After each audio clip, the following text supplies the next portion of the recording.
Hello from the Authors Guild Foundation, and thank you for joining us for today's event, Tackling Your Finances, What Authors Actually Need to Know. This is part of our ongoing series, Money Matters, where we cover a variety of topics around financial literacy for authors and freelance writers. Our host, as always, is Erin Lowry, author of the Broke Millennial book series. Thanks to support from the National Endowment for the Arts and our donors, the Authors Guild Foundation is pleased to make our author education programs free and open to the public. So, a warm welcome to Authors Guild members and everyone else joining us today. You can visit authorsguild.org to learn more about the services the Guild provides its members, including invaluable legal advice, as well as website building, insurance programs, and plenty of peer networking opportunities. With Money Matters, we've done a lot of deep dives into niche financial topics in recent years, and a few of you suggested that we hold a talk like what we've planned today. What do you actually need to know to get started with making better financial decisions? Thanks to our audience for the questions submitted in advance. Your input and feedback always helps shape our programs. You can email support@authorsguild.org with thoughts about future programs for us. And now Erin Lowry. Erin is the author of the four-part Broke Millennial series. She's been featured in the New York Times, Wall Street Journal, on CBS Sunday Morning, CNBC, and The Rachael Ray Show. She's written for the New York Times, USA Today, and is a columnist for Bloomberg Opinion. We're happy to have had her as Money Matters host for the Authors Guild Foundation since April 2021 was when we started. Now, Erin, we like to add disclaimers to legal and financial stuff. This is for educational and informational purposes. It does not constitute personal tax advice or anything like that.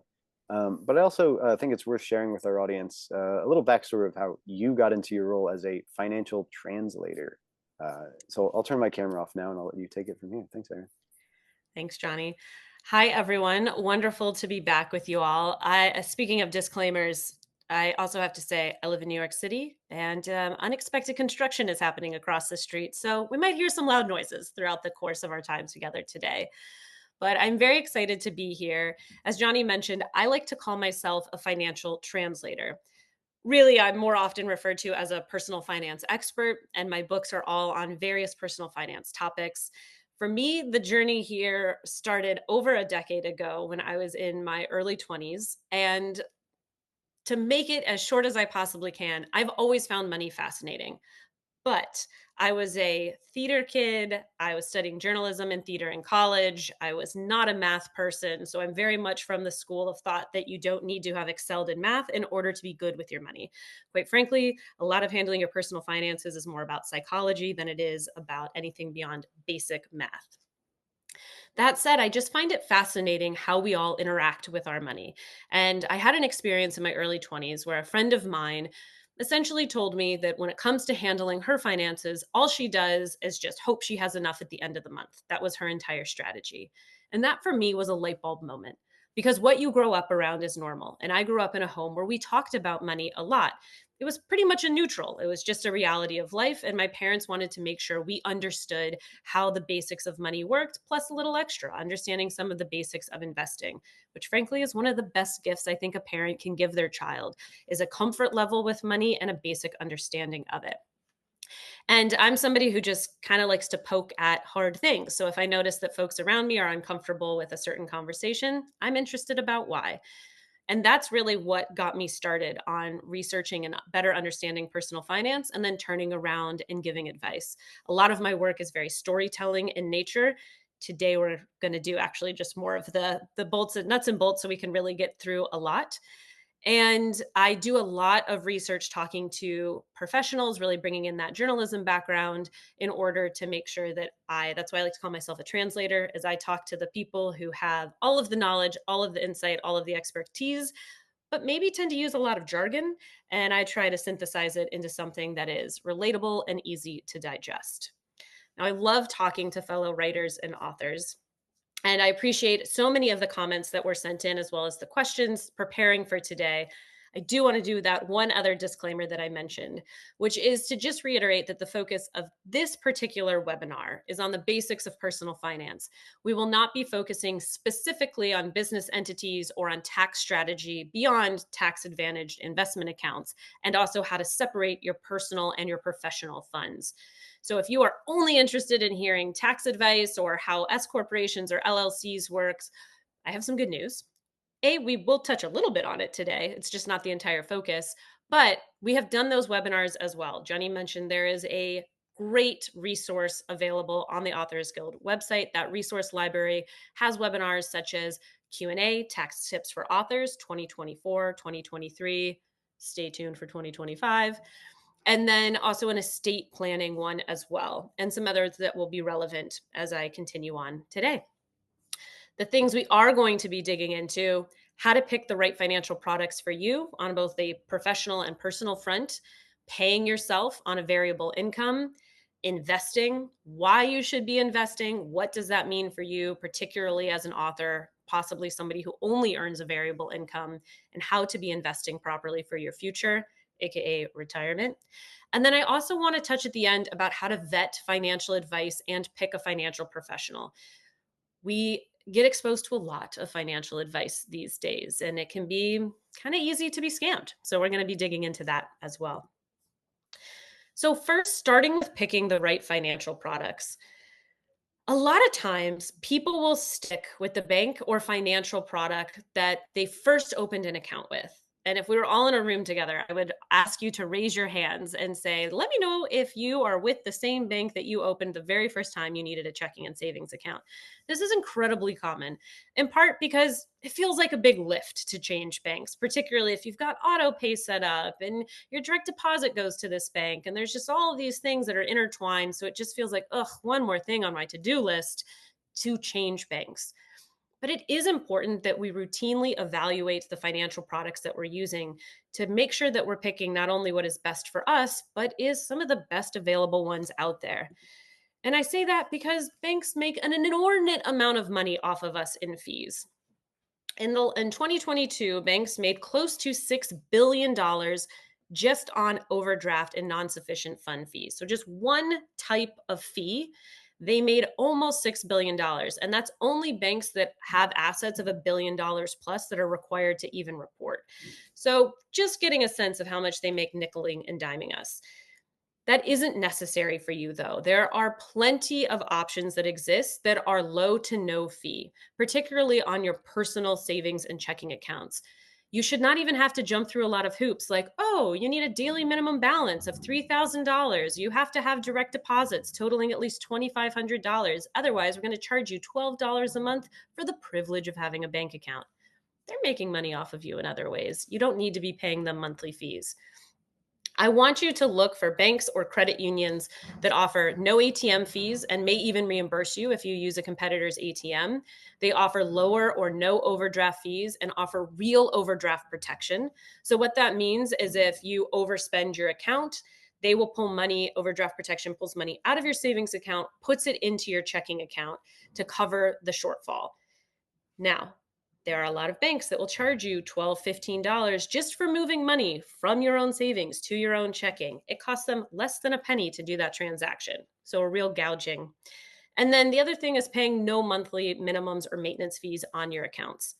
Now, unfortunately, it's a bit harder to find business bank accounts that are, and we'll get into the specifics of those a bit later, that are completely fee free, that don't require you to jump through hoops like having those minimum daily deposits. But the big thing, if there's one big takeaway of an account that you might need to switch, it's to a high yield savings account.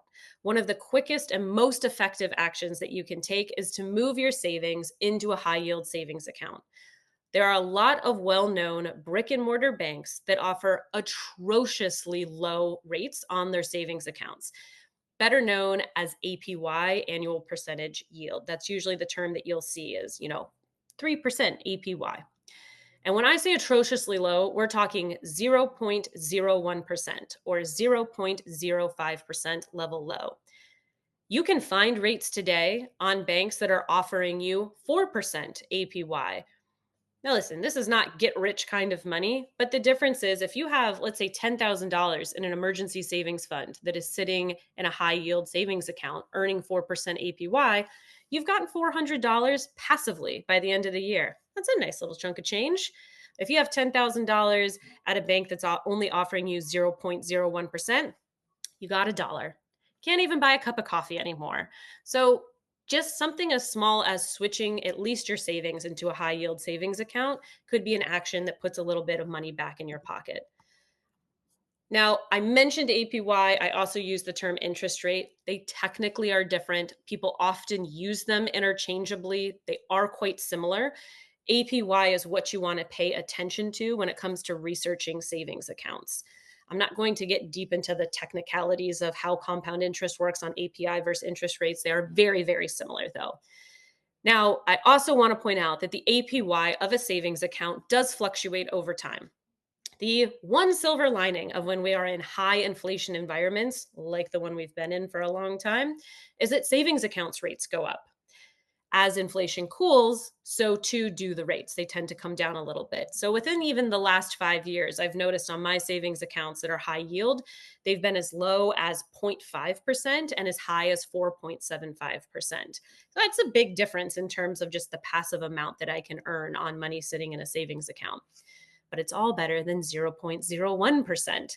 So I just want to make sure that you're always getting a competitive rate for the time. So, kind of what the market price is, as opposed to just sitting idle at 0.01%. Now, I'm sure at this point, some of you are wondering, and where do you find these? Because that's always the next question. And internet only banks are usually the ones offering the most competitive high yield savings account rates. So, examples, this is not endorsement, just naming names for examples, like an Ally or a Capital One 360. Now, also, there are some investment firms that offer competitive savings rates on cash management accounts like Fidelity or Marcus by Goldman Sachs. You always want to do your research before you switch to a bank for a particular product. And one of my favorite ways to do research is to take customer service for a test drive. I like to call, see how long it takes in order to get to a human on the phone, ask a couple questions, and see what the experience is like. Because if something ever goes wrong with your money, you want to be able to get access to somebody with ease. The other thing I also acknowledge is a lot of times when I bring up the idea of an internet only bank, it makes people a little bit nervous. This thought of, oh, well, this is not something that I'm used to seeing in my neighborhood, in my town, in my city. Is it safe? Your bank is safe as long as they have something called FDIC insurance. FDIC stands for Federal Deposit Insurance Corporation. It is backed by the federal government. It was made after the Great Depression when we faced all those bank failures. And it's a way to guarantee funds in a bank. So, if you might remember last March, Silicon Valley Bank, SVB, failed. So, the people who had their money with SVB, they had FDIC insurance coverage. It goes up to $250,000 of your deposits. So, it doesn't mean that you just get $250,000 if the bank fails. It means that if you have $250,000 or less in that bank, you get that money back, which also means that if you are in the privileged position to have more than that sitting in cash in a bank, might be worth diversifying to make sure should something ever happen to your bank, you are not out, let's say 50 grand, 150,000, whatever that is in excess of the 250. So if you have $60,000 sitting in cash in a bank and that bank did for whatever reason happen to fail, FDIC will get you back your $60,000. One of the easiest ways to see if the bank is FDIC insured is scroll to the bottom of the bank's website. That's usually where it's stated. Investments such as stocks, bonds, and crypto are not covered by FDIC insurance. This refers to checking accounts, savings accounts, money market accounts, certificates of deposit. So I know that was a lot about just banking products. We're going to move on to some of the more fun stuff. But at each section, I really just wanted to take a beat to pause, answer any questions that are really relevant to that section instead of holding everything to the end. So if anyone has specifics about saving or financial products, pop it in right now and I can answer. Also, I appreciate that somebody announced their own love for Ally with that high yield savings account. Very happy that you are treating your money right. Okay, so nothing coming in. We're going to move on to the next section. And we are going to talk about how to pay yourself on a variable income. One of, if not the most stressful part of earning a variable income is figuring out how to live within what feels like these feast and famine cycles. The simplest way to stabilize your financial life is to pay yourself a salary. Now, we're going to only cover a small portion of how to do this because I actually have done an entire webinar dedicated to just this topic. It's entitled Paying Yourself a Salary on a Variable Income. So you can find that in the resource library if some of what I'm saying today is really interesting to you and you want to learn a lot more. So we're just going to do a little bit of a brief overview about why this is so essential as an author or anybody earning variable income. First, everything I'm going to say in this section, you are not required to incorporate your business to use a lot of these strategies. I think sometimes there are a lot of questions about whether to establish an LLC or another business entity like an S corporation. And first of all, there's no easy answer for me to give you to that because you need to consult a CPA and or an attorney. They can look at your specific situation and decide. Even rules of thumb around this can be helpful about whether you should initiate conversing with a CPA or a tax attorney or another type of attorney. But it's not just cut and dry. Oh, if you earn this amount, you absolutely should be structured in this way. It depends. But there are two really important things to know from previous webinars that we've done around taxes about forming entities. The first is that from just a tax perspective, there actually is not much of a benefit of being an LLC. A single member LLC files their taxes the same way as if you were not an LLC. There is no difference in the tax result, and it goes on a Schedule C if you are a sole proprietor of a single member LLC. Creating an S corporation, aka an S corp, would make you a W 2 employee of your own company. And that could make other parts of your financial life easier. For instance, if you are planning to apply for a mortgage or another type of loan in the near future, being a W 2 employee makes that process a lot simpler than having to verify your income with years and years of tax returns and all the other things. But that does not mean that it is necessarily the right move for you. That really is a multifaceted question, and it does not have a one size fits all easy rule of thumb answer. But with all of that said, the one thing that is true for all of us doesn't matter if you are incorporated, you're an S corporation, you're an LLC, you are just starting out and figuring out what you want to do. You need to keep your business and your personal accounts completely separate. This includes being paid into an account that is earmarked for business, even if that is not formally designated as a business bank account by the bank itself. You should also have a credit card that you just use for business expenses. Same rule. It might not be technically a business credit card with those words stamped on it by the bank. It might just be a credit card that you got technically for personal use, but you exclusively use it for business. This separation makes it much easier and saves you time and energy when you're tracking business expenses at tax time in order to take the appropriate deductions. It is also easier to handle an audit, heaven forbid that ever happens, and legitimize what is on your tax return. I'll be honest, in addition to all of that, it does not hurt to at least keep a spreadsheet with running tallies of all of your business expenses just so you have that information. Now, many of the major banks offer business checking and or savings accounts, and it can be a lot easier to set those up if you are incorporated or at least have an employer identification number, an EIN, or a business entity like an LLC or S corporation. But it is not necessarily a requirement depending on the bank. Some banks allow you to set up a business bank account using your social security number, even if you are a sole proprietor. So just something to know. But if you decide to incorporate your business, you will legally need to set up a separate business bank account and then use that exclusively for business funds. No intermingling of your personal funds into that account. If you're a sole proprietor who does not legally have to set up a business bank account, then you can set up a personal checking account that you exclusively use for business. So that's a way for you to both physically and then mentally separate your funds. Same thing with a credit card.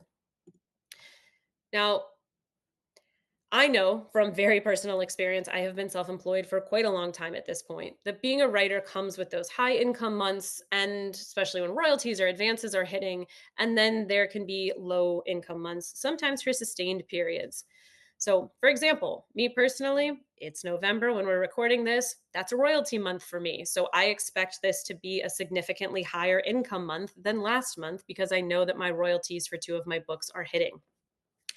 So, to deal with this, about 6 years ago, I put myself on a salary in order to stabilize my personal financial life month to month.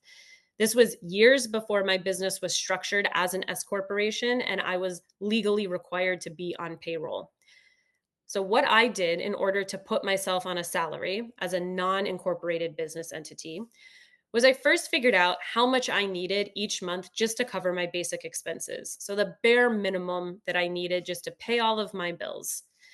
Then I added a little extra so that my lifestyle could be a bit better than just scraping by. And I also added a little extra to account for saving up money for personal goals that I had, so outside of my business. What I would do is at the start of every month, I would simply move this salary from my business bank account. Again, at that time, it was not a technical business bank account as designated by the bank. It was just a bank account that I opened that I could move money in and out of. And I would move it from my business bank account to my personal checking account. Just put myself on a salary. And one of the perks of doing this is it allows for those times where you have 1, 2, 3, 4 high income months in a year that is way more than you need in a month. It just sort of levels out with those months that are a little bit lower or a lot lower in some cases. So you're able to build up a reserve as opposed to potentially overspending on months that you make a lot or trying to catch up on big goals that you have financially and then just scraping by and stressing during those low income times.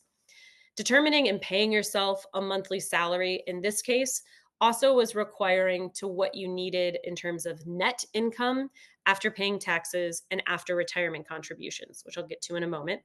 So it really does help level out those potential feelings of chaos about, oh, I just don't know how much I can take this month out of my account. Again, like I mentioned before, it helps your business account accumulate and build up a reserve if you are just taking a smaller sum that's your basic salary every single month instead of like, hey, I earned a lot, I can spend a lot. I did not earn a lot, I cannot spend a lot. This is obviously not a 100% foolproof plan. That if you go through a sustained downturn, it's possible you're going to need to lower, maybe even just to your absolute bare minimum budget that you have all of your bills in a month. But you can adjust your income as you go to try to elongate your runway.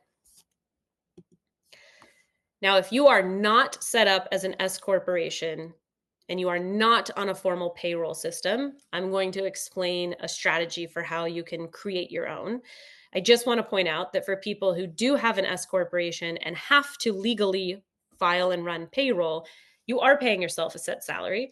And then also, automatically, hopefully, you have good payroll software that is paying taxes for you. It's putting money where it's supposed to. So, quarterly estimated taxes are not the same kind of a pain point because you are a W-2 employee of your own company.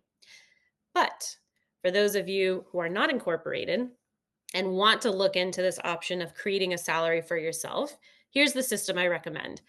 First, I would set up two different bank accounts that we think of as our business bank account. The first is a checking account, the second is a high yield savings account. Anytime you earn a paycheck, all of that goes into your business checking account. Everything you earn doesn't ever go into personal, goes into the one earmarked for business first. Then, as soon as you get paid, take between 30 and 40% of that paycheck and move it into that high yield savings account that is just for business. Most banks will let you nickname your savings accounts. Same with a lot of credit unions. So you can go in and change the name of the account. Personally, I would name that something like Uncle Sam's money or tax time, or I owe this to the government, or whatever it is that you want to remind yourself why that money is there. And I say 30 to 40% because it's a generally good rule of thumb. It usually will cover your tax liability, especially if you live in a high cost state or city where income taxes are high. So, like if you live in New York and you have to pay city and state and federal taxes, and then obviously you also have to pay your self employment taxes. Hopefully, if you do as high as 40%, you're also going to have some extra. And that extra, I like to think about, is a forced setting aside for retirement contributions. Then you're just going to run a self imposed payroll out of the checking portion, not the savings portion of your business setup.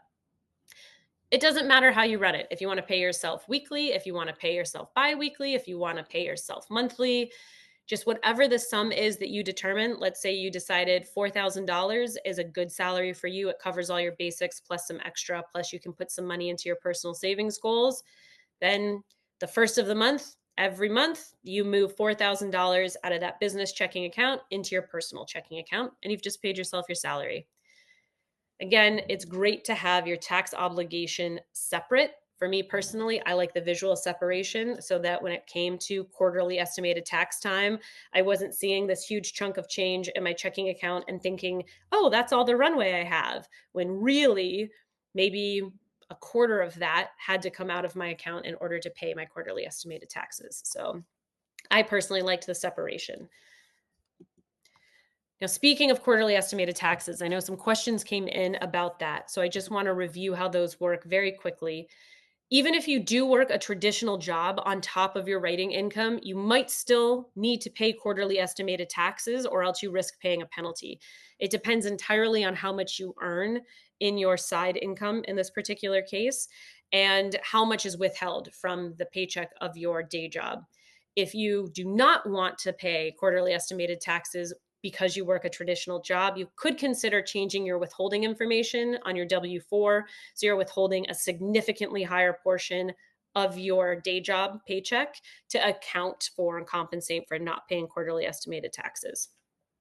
Now, there are three options when it comes for calculating those quarterly estimated taxes. One, you do an estimate at the start of the year about how much you think that you'll owe over the course of the year, and then you just send 25% of that amount each quarter. You could also use the IRS worksheet, which you can find on irs.gov, and it's entitled Publication 505, and that can help you determine how much you owe. Or, my personal favorite and recommendation, hire a CPA and work with them to figure out your quarterly tax bill. And it is best to find a CPA who is experienced working with authors and freelancers, and you could ask fellow authors who they use in order to get some recommendations. This also might come as a shock to people, but the IRS actually has a very extensive website that does a fairly good job of explaining complicated tax topics in layman's terms. I just want to remind people the official website is irs.gov. There are lots of dupes out there, and some of them are scam sites. So make sure you're not going to like irs.com or anything else, not .org. It's irs.gov. And again, I recommend setting aside, personally, I like to say 40% of every paycheck that you get, go on the high side so that you always have that nice, healthy buffer to pay those quarterly estimated taxes, any penalties, any unexpected tax costs, and you are auto saving some money aside that you can then contribute to your retirement account. So that's going to bring us to talking about retirement accounts. Before I get there, any big questions that we want to tackle? Let me see.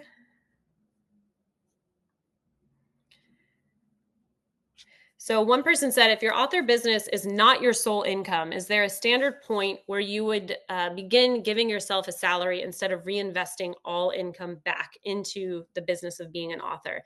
That's a great question that unfortunately I do not have an easy cut and dry answer for you.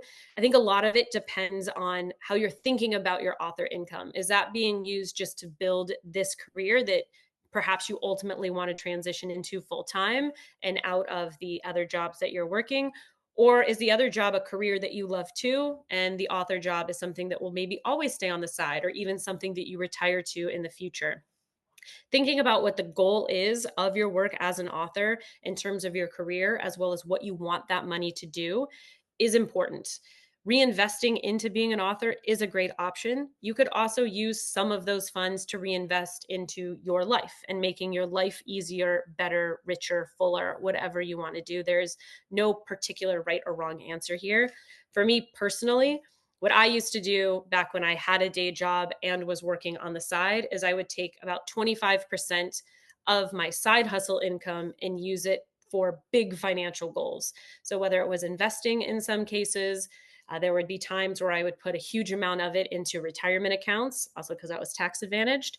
And there were other times where maybe I was in a season of life where, at this phase, I was getting asked to go to a lot of weddings. At other times, it might be that you're saving up for, your child's education. At other times, it might be because you need to buy a new car, buy a house, whatever the big financial goals are.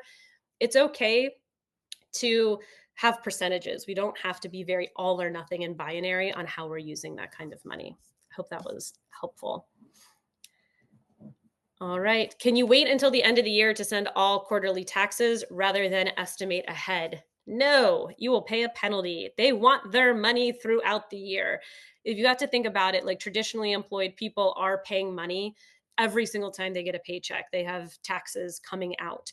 And so for us who are self employed and don't necessarily have that, if you are not incorporated and on payroll, the government does not want to wait until the end of the year. They want their money every quarter. So if you do decide to wait, or if you underpay what you owe, you will have to pay a penalty. For some people, they think the penalty is modest compared to the headache of quarterly estimated taxes, and they go ahead and take it.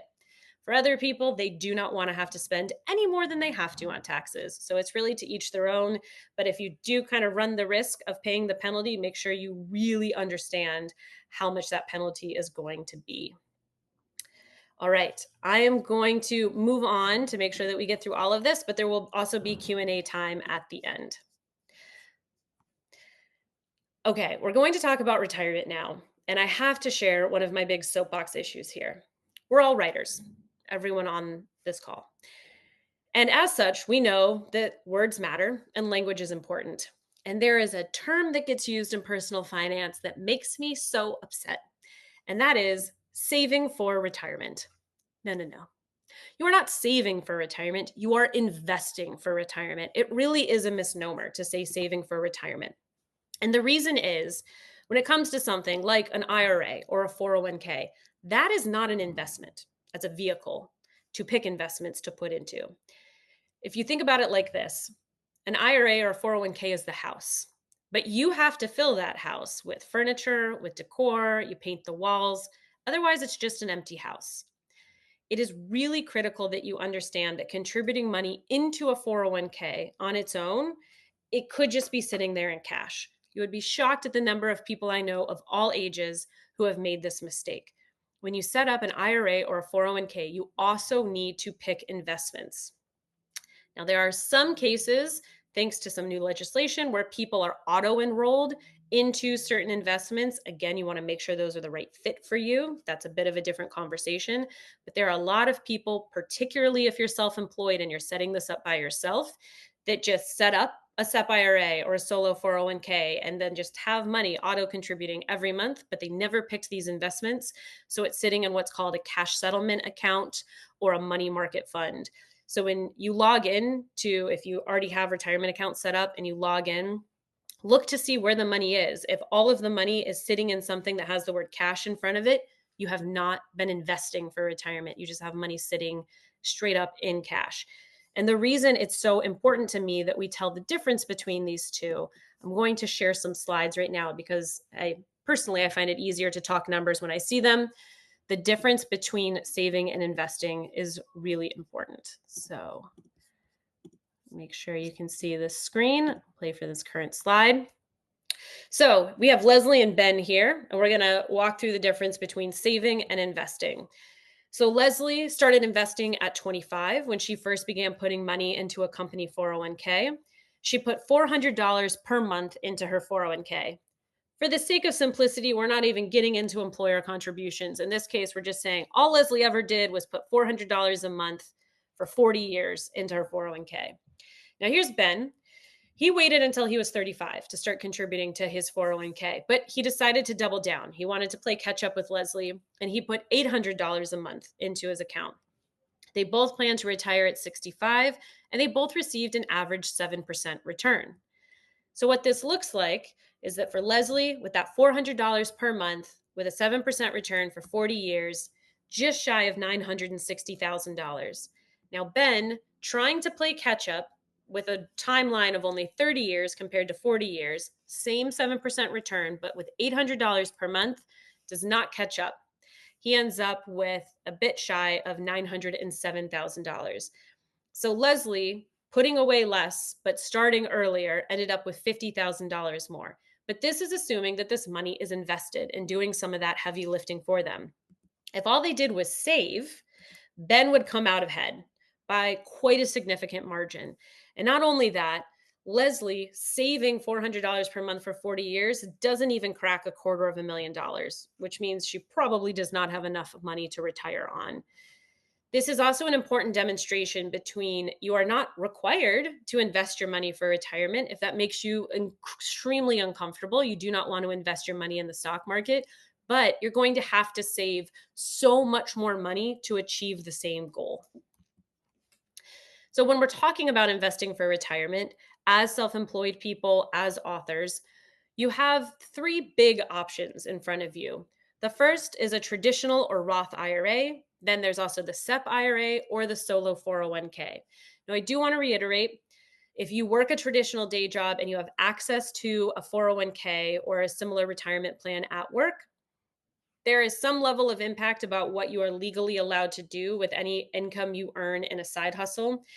The IRS actually has a lot of great information on their website about that. You just click like, I am covered by a 401k at work, and then it takes you into kind of a decision tree about your options. For the sake of this slide, I'm really speaking to people who do not have the benefit of an employer 401k through work. They are self-employed or freelance, and this is them looking to set up a retirement plan for themselves. So here are the three options: traditional or Roth IRA. In 2024, if you are under the age of 50, you can contribute $7,000. If you are 50 plus, you can do what's called a catch-up contribution and contribute $8,000. The only difference between a traditional and a Roth IRA is how it is taxed. A traditional IRA is pre-tax, so it is tax advantaged today. Let's say you made $47,000 this year. You max out by putting as much as you possibly can into your traditional IRA, so $7,000 if you're under 50.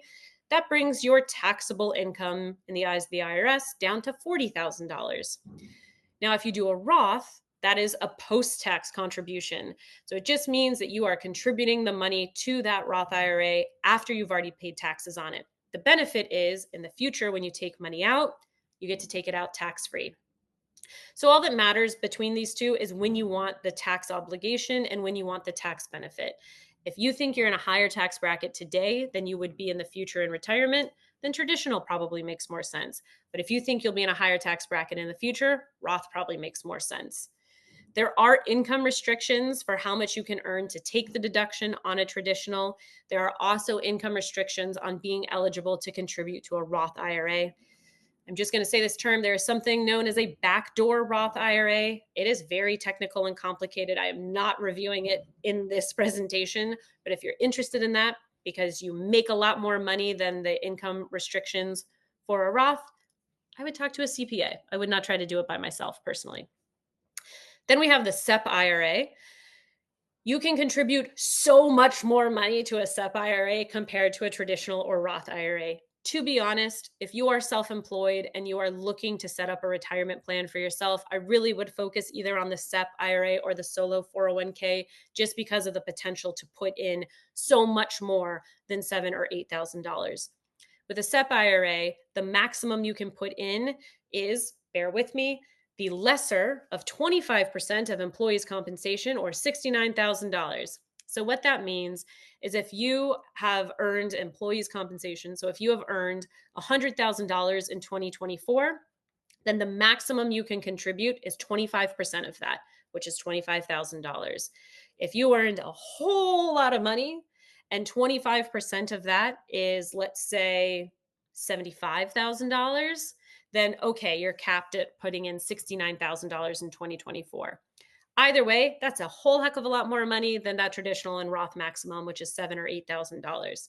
The catch with the SEP IRA, if you have employees, they have to be treated the same as you. So you have to be setting up those accounts for them. So if you're somebody who's planning to build a business around this and hire full-time employees, just something to consider.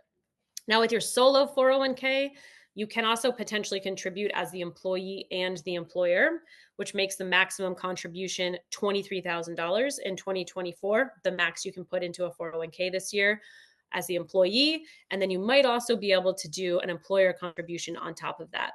The catch here is you cannot have employees. You have to be a solo party of one. All right.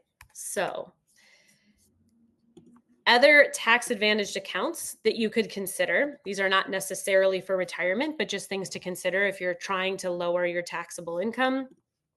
A 401k, obviously, if you have one at work, 529 savings plans if you are trying to save up for a child's education or potentially your own or spouse's, but really those are usually for a child or niece, nephew, somebody else. A health savings account if you have a high deductible health plan and you are eligible. That is a great way to be setting aside money for future medical costs. You can also be investing that money, and it is not use it or lose it. It can stay with you forever and ever. A flexible spending account is use it or lose it. You get a tax benefit for contributing to one of them. However, you have to make sure you actually spend that money by the end of the year. Once you have exhausted all of your relevant tax advantaged accounts, you might want to consider investing in what's called a taxable brokerage account.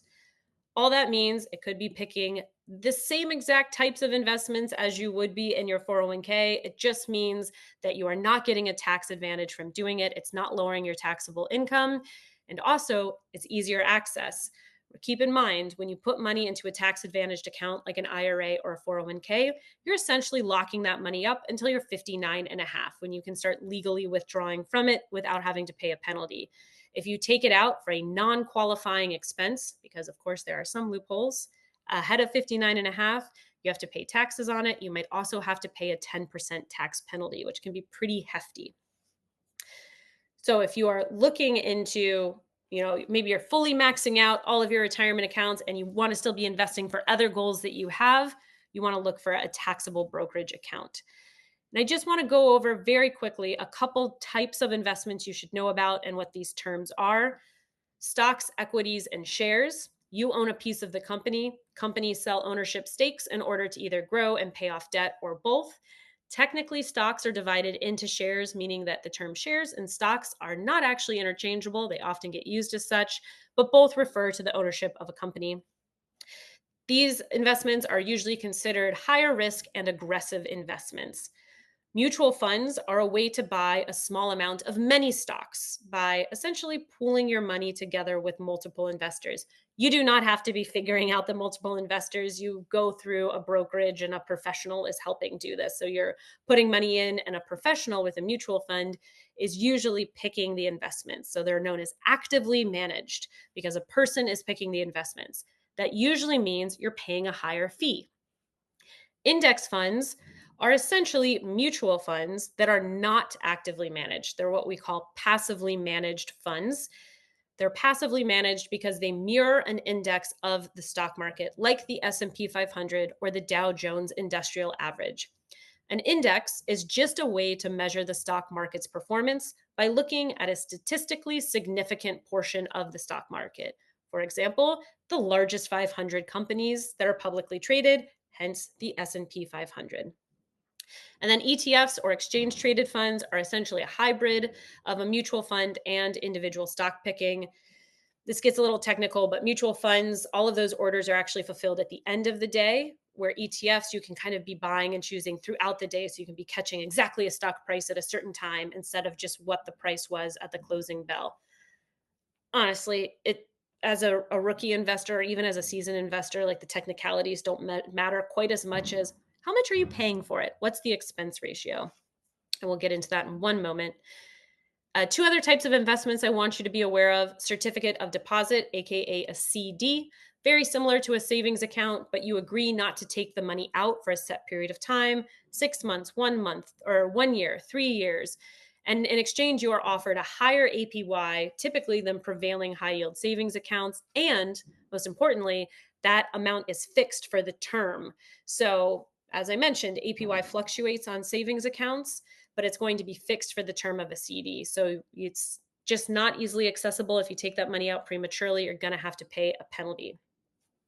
Bonds, you own a piece of a corporation or a government's debt when you buy a bond. There's an agreed upon interest rate, which can also be called a coupon or a yield. And that amount is repaid to you when the bond reaches maturity, and they owe that money back to you. Bonds are generally considered lower risk, conservative investments, and sometimes can also come with tax benefits. And lastly, on the specifics of terminology, investment firms, just like regular banks, charge a wide variety of fees. The higher the fee, the more it eats away at your profits. Two fees you should be aware of include the expense ratio. That's the cost that you, the shareholder, has to pay for basically covering operational costs. It's usually stated in a percent. So it might be 0.62%, which means you pay $6.20 for every $1,000 invested, or $62 for every $10,000. The lower the expense ratio, the more you keep in profit, often the better for you in the long run. The other one to know is assets under management, AUM. It's a flat fee charged by an investment advisor. It's usually a percentage of your total portfolio with that person. So a 1% AUM on, let's say that you have a $50,000 investment portfolio that a professional is handling. So 1% of that would be a $500 annual fee. Now, this can really add up. And if that advisor is not performing, and let's say that you have a really low year and your fund only or your portfolio only returns 4%, 1% of that then has gone to a fee. That's 25% haircut on the profits that you've made that year. So you really want to make sure that if you're paying an AUM, you're getting good value for your dollar. Just quickly, I am going to share my screen one more time because I absolutely loved one of the questions that came in ahead of time. So you'll see the question was, what's a formula for calculating how much we should work to save, invest for our retirement, or do writers never retire? So I just want to go over two rules of thumb with you very quickly. These are not hard and fast rules that give like the most concrete answer of how much you need. There can be nuance around your Social Security paycheck, any other benefits you might be getting. But one of them is called the 25 times rule. This helps you determine how much you actually need slash want in your retirement fund. You have to Hey, think about, oh, Erin, excuse me. I'm yes. sorry. The screen share is not working for me in Oh, the audience. okay. Well, I'm just going to stop then because it's not critical that you Is see it it. a Google Doc or something else? No, Okay. it's fine if you don't see it. I just know that Okay. sometimes all of these words can be a lot, but I can send a text copy in the follow-up email just so folks know. Awesome. Thanks. Also, if you just Google 25x, the 25 times rule, Investopedia is a great website. There are lots of great websites that talk about it. But essentially, what you want to know is, let's say that you're thinking about, in X number of years when I retire, how much do I want annually in order to live a comfortable life, the life that I want to live in retirement? So we're going to go big in this example, also because we don't know what inflation is going to do to our money. But let's say that you think this through, and all in, you want $150,000 a year in retirement. You times that by 25. That means you need $3,125,000 in your retirement fund in order to safely retire and be able to have that amount of money every year. This rule really is for the more traditional retirement age of about 60 plus, because it's really working on a roughly 30-year runway for your money. The reason being, it ties to a separate rule called the 4% rule. The 4% withdrawal rule is based on this notion that the first year that you retire, you withdraw 4% of your fund. So let's add numbers. If you have $1 million in retirement, you can withdraw 40% or $40,000. And then you can safely withdraw that sum, adjusted for inflation, year after year, and have enough and never outlive your money, as long as they're only about 30 years, 35 years maybe. Again, because of that, and because people are living longer, some folks choose to be a bit more conservative and use a 3% rule. And other folks say, honestly, the market usually returns 7 to 8%. 4% actually feels really conservative. I'm going to go with 5%. I think I'll be fine. Again, I do recommend talking to a financial professional when you are retirement planning, particularly if you're getting kind of close to retirement age. But if you are trying to just come up with a number of how much do I think that I will need in retirement as the full nest egg, you first need to reflect on how much you'll want annually and times that by 25, and it gives you a good sense. And that is based on this idea of a 4% withdrawal rule. So if you just withdraw 4% of your nest egg every year to live off of, you're probably not going to outlive it. All right. Any questions? And then I'll quickly go through vetting financial advice. I know we're kind of getting towards the end here. All right. Are there age restrictions for either IRA? No, you do not have age restrictions to set one up. The age restrictions just applies to how much you can contribute. So if you are under 50, oh, actually, I take that back, 18 plus slash, if you're under 18, your parents can set one up for you. There's also something called a spousal IRA for a different time. But if you are 18 and above, the real rule is that you just have to have taxable income. That is the only requirement to set up an IRA to have a tax advantaged retirement fund. And then if you are 50 plus, you just can do that extra catch up contribution. All right. Now, just want to go over, and we'll keep this quick so we can do a bit more Q&A, but just vetting financial advice and financial professionals. The question I always want in the forefront of your mind is, how does this person get paid? That is a question you always want to be asking when somebody is offering you financial advice. Financial influencers, aka finfluencers, are really common now on social media platforms, especially Instagram and TikTok, but also on YouTube. Many of them do have excellent insights, tips, and strategies for how to do everything from getting debt free to building a basic investing portfolio. But you should also understand that a lot of them get paid through affiliate links, which means if they promote something and you click through and sign up, they get a kickback, or by selling products or courses to you, and from brand partnerships. They may be promoting particular companies or particular products. You just want to make sure that you're always thoroughly researching any financial services company before you actually use it. Just because a finfluencer recommends it does not mean that it is the right fit for you.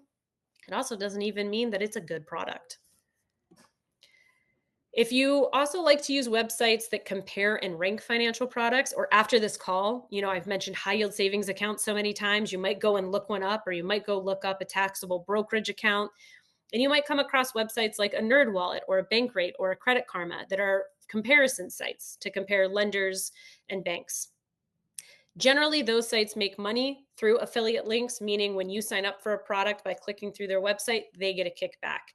As such, the incentive for them is not to always promote the absolute creme de la creme product. It's to promote the product that gives them the most money. So sometimes in those rankings, you're going to be getting served information that is not necessarily the absolute best product. It's the one that pays them the most. I'm not saying they always do that. I'm just saying sometimes it happens. So you also want to be sure to just use that as kind of baseline research, get some information, see options that are out there, but be really mindful any emails that they send you or suggestions you get on their websites that are like just for you and they're targeted. They also might just be promoting a particular product that pays them the most, and they know that, oh, you have the credit score to be approved for this. So if you click through and sign up, we're going to make some money. Now, the most important really is vetting financial professionals that you're hiring. Again, you want to understand how they get paid because unfortunately, financial advisor is not a regulated term. It gets used by so many financial services professionals, including things like insurance salesmen. So there are three main ways that a financial professional will get paid. One is on commission. That's pretty easy to understand. They earn a fee off a product that they sell you or include in your investment portfolio. Two is something called fee-based. You can earn a fee off a product sold to you, and you also pay them a base fee. So they can earn money two ways, via commission and via a fee that they're charging you. And the third, the most straightforward, is fee only. This is a flat rate fee that is charged in exchange for their services. So there are no fees earned off products that are sold to you or included in your portfolio. To me, the gold standard when hiring a financial professional to help you is a fee-only certified financial planner. That is a CFP. And I say that because the CFP has a regulatory body, the CFP board, that requires you to go through a certain level of education, have continuing education credits, and they have a certain number of ethics that they have to keep up with, as well as they're held to what's called the fiduciary standard. So they are obligated to do what is in your best interest. Not all financial services professionals are required to do that. There's also something called the suitability standard, which basically just means it can't be harmful to you, not necessarily that it's what's best for you. So I just like the idea of a fee-only CFP because you get how they get paid and there's a level of regulation and oversight, and they have to go through certain standards in order to even achieve that CFP designation. If you are looking to hire a financial advisor, a few places to get your research started include the XY Planning Network, the Garrett Planning Network, and then the CFP board also has a website called letsmakeaplan.org. All three of these places offer search tools where you can put in the exact particulars that you have and the type of financial professional that you want. So, like, let's say that you're specifically looking for help with retirement or paying for college, or just figuring out a baseline financial plan or figuring out how to handle student loans. There's all sorts of different people that specialize, so it's one way that you can look. The other recommendation, anytime you're going to work with a professional, you can go to a tool called Broker Check. That is sponsored by FINRA, FINRA. So their tool, Broker Check, it allows you to put in the information, usually just first and last name of the financial professional, and it tells you if they are in good standing. It tells you the license that they have, and basically is a credibility check. If you want to make sure that that tool works, put in the name Bernard Madoff and see what comes up. All right. I know that was so much, and I was starting to go very quick at the end there. So hopefully you can rewatch it later if that was like a speed round for you. I'll try to get to a few more questions here before we're out of time. But I just want to thank everyone for coming today. It's so hard to just scroll through the questions and try to get to them at the end. Okay. Why would I not move all business income into personal accounts? Why would I need to keep funds in a business account? So this, again, goes back to the idea of if you are set up specifically as a business entity like an S corporation, you are legally required to have a business bank account and have that separate in order to be running payroll and for tax and liability purposes and all those reasons. But if you are not incorporated, my point here is it just makes your life easier to have separation of church and state. It makes it easier come tax time. And it also makes it easier to see, hey, this is how much money I actually have to spend versus the money that I need to be setting aside for my taxes or reinvesting in my business or what have you. If you are not incorporated, you are not required to have this separation. I just personally found it, in terms of paying myself a salary, one of the easiest and best ways to stabilize my personal financial life while earning a variable income.